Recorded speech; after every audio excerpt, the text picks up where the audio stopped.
let's be honest. Main event in the fact it was on last, but the main event of the show was Hogan and Rock, and I knew it. And I was actually, most people would be pitching to have their match on last. I was pitching for it not to go on last. Because I said, how do you follow Hogan and Rock? And Triple H, and probably, rightfully so, was fighting for the title match to be last. But we couldn't follow it. We just couldn't. And you could see the air go out of the room. That's a match I've never watched it back.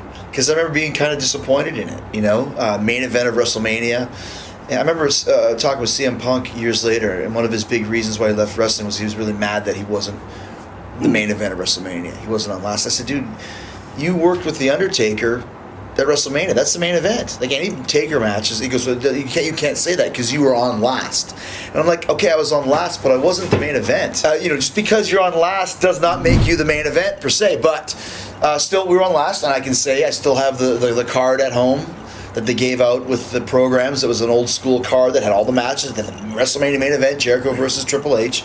And with my legacy established and, some people saying that Jericho's the GOAT and all this other shit. At the time, I was the first undisputed champion, but that was the end of the line. It took me 2001 to 2000. It took me 7 years to win the title back again.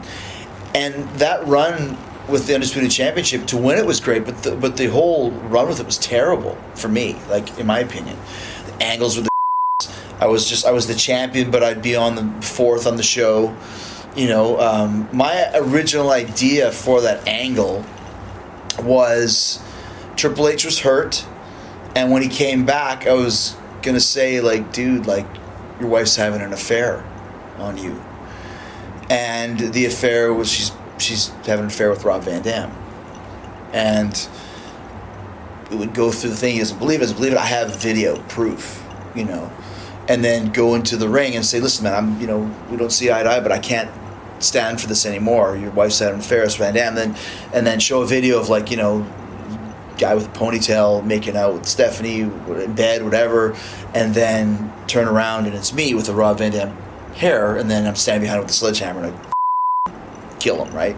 Which starts with me and Stephanie, and we're together and we're in love, and that's kind of the whole angle. And Triple H wouldn't go for it. He said that my character would never be so stupid to, fall for this, and my wife would never have an affair on me. And so it ended up being that Stephanie and I were business associates, and she was like more the focal point than me. And I remember seeing a WrestleMania graphic for the main event of WrestleMania, and you see the still shot, and it was Triple H versus Chris Jericho with Stephanie McMahon. But instead of Stephanie McMahon's being behind me, she was in the front and I was behind her. I remember calling Kevin Dunn and going, dude, I'm the champion. Like, I get what's going on, but you gotta change that graphic. It's like Triple H versus Stephanie with me in the background. It was just more of a kind of a forgotten thing. So the build-up for the match wasn't great. The positioning of the match wasn't great. And in my opinion, the match wasn't great. But I can say I was in the main event of WrestleMania. So there you go. That was the exact opposite of 18. It was a great story. It was a great build-up.